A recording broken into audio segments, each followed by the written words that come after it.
Setelah turun surah Muzammil, Nabi SAW mulai berdakwah, dan pada paling awal beliau dakwahi adalah istri tercinta Khadijah radhiyallahu anha. Dan Khadijah tidak ragu, kemudian langsung menerima Islam, dan ia wanita pertama yang menganut Islam. Kemudian Nabi SAW mendatangi anak angkatnya, tadi saya sempat singgung, namanya Zaid bin Harithah, ya, atau sahayanya. Beliau seorang budak yang dihadiahkan Khadijah radhiyallahu anha untuk Nabi SAW pada saat menikah. Sebelum Zaid bebas, sebelum masuk dalam keterbudakan, tadi kalau masih ingat ceritanya, beliau adalah anak kepala suku, gitu kan? Dan ayahnya bernama Harithah. Kemudian suku Harithah dan suku lain berperang, lalu kemudian kalah. Pada saat kalah, Zaid ditawan oleh musuh, kemudian diperjualbelikan di pasar, sampai tiba di pasar Mekah, dibeli oleh Khadijah. Khadijah hadiahkan kepada Nabi SAW. Harithah mendengar, cari tahu anaknya di mana, sampai mendengar kalau itu ada di tangan Nabi SAW, di tangan seorang tokoh Mekah namanya Muhammad. Belum Nabi jadi Nabi ini kan. Kemudian dia datang dan berkata, "Hai Muhammad, anak saya Zaid ini adalah orang yang bebas, bukan budak. Berapapun kau minta tebusannya, saya akan bayar. Karena dia orang bebas dulu, suku saya berperang dan kalah." Kata Nabi SAW, "Tidak usah bayar, tanya Zaid. Kalau Zaid pilih kamu, silahkan, dia bebas. Kalau dia pilih saya, kau harus bisa menerimanya." Kata Harithah, "Baiklah, datanglah kepada," kata dia, sangat bijaksana. Lalu dia datangi anaknya, "Hai Zaid, tinggal kau pilih saja ayahmu, kau akan kembali kepada sukumu, kau akan menjadi pengganti ayahmu menjadi kepala suku." Muhammad sangat bijaksana.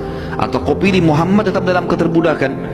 Kata dia, "Tidak, demi Allah, aku tidak akan pernah mendahulukan atau mengedepankan siapapun atas Muhammad." Dalam riwayat dikatakan, "Aku tidak akan mendapatkan siapapun yang berperilaku seperti baiknya Muhammad padaku." Jadi sampai kebaikan ayahnya pun dia lupakan, gitu kan?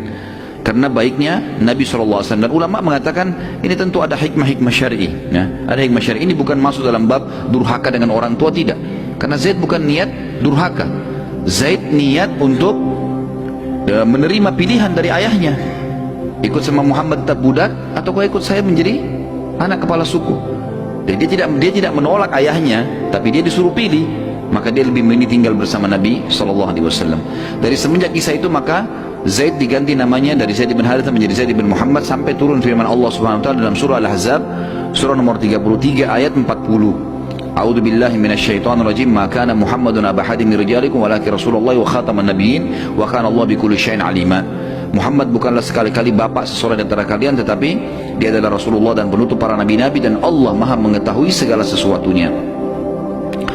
Ayat tadi ini, teman-teman, melarang penisbatan nama selain ayah sendiri pada seseorang. Makanya Zaid dikembalikan namanya menjadi Zaid bin Harithah. Dan saya sudah sebutkan tadi, termasuk tidak boleh istri mengganti nama ayahnya, walaupun ayah itu orang kafir.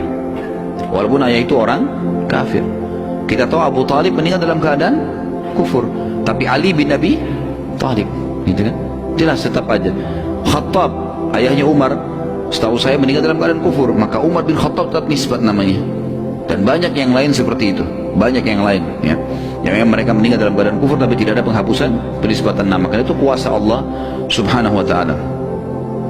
Zaid bin Harithah tumbuh di rumah Nabi SAW, dan pada saat perintah dakwah datang, dia langsung beriman pada risalah Nabi SAW, dan dialah sahaya pertama yang masuk Islam setelah tadi Khadijah adalah wanita pertama.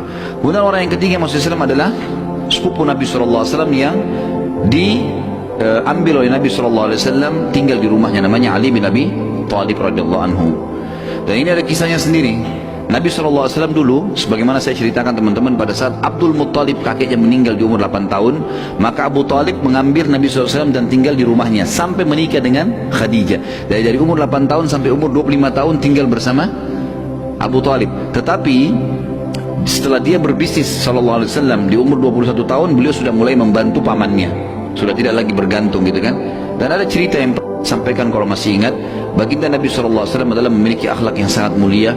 Di rumah Abu Talib karena sibuk mengurus dari suku Abdiddar, mengurus Ka'bah. Kalau dia punya uang sedikit dihabisin untuk mengurus Ka'bah, gitu kan.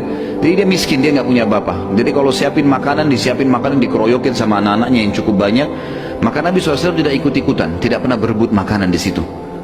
Akhirnya kata Abu Talib kepada istrinya, "Kalau kau siapin makan, buatkan sendiri buat Muhammad." Karena Muhammad tidak berebut sama mereka. Karena Nabi SAW sampai berhari-hari kelaparan karena tidak dapat makanan. Nah, untuk membalas jasa pamannya sekarang, setelah beliau menikah, sudah punya kemampuan, beliau mendatangi pamannya yang lain bernama Abbas, yang nanti masuk Islam radhiyallahu anhu, ayahnya Abdullah bin Abbas ya. Dia mengatakan, wahai paman, kayaknya pamanku yang satu Abu Talib, kita tahu keadaannya, anaknya banyak, keadaan ekonominya miskin. Bagaimana kalau kita ambil anak-anaknya, supaya anak-anaknya meringankan bebannya Abu Talib. Kata Abbas, pemikiran yang bagus. Abbas bilang, Muhammad SAW mengatakan, saya ambil satu, anda ambil satu, siapa ambil satu, keluarga bagi kita hidupkan. Tetap dia bertemu sama ayahnya, tapi kita yang biayai hidupnya, tinggal serumah dengan kita. Maka pada saat itu mereka menyampaikan hajatnya kepada Abu Talib. Abu Talib mengatakan, kalau kalian meninggalkan untuk saya Aqil ini anak tertuanya, maka yang lain silakan ambil, nggak masalah. Yang penting Aqil tinggal bersama saya. Maka Nabi SAW pun memilih Ali bin Abi Thalib, dan ini satu karunia yang besar sekali dari Allah yang maha tinggi dan maha pemurah untuk Ali radhiyallahu anhu. Bagaimana dia hidup di rumah Nabi SAW, di rumah kenabian ya. Dan nanti Nabi SAW pun juga menikahkan dia dengan anak Nabi SAW, Fatimah, yang sudah masyhur tentunya.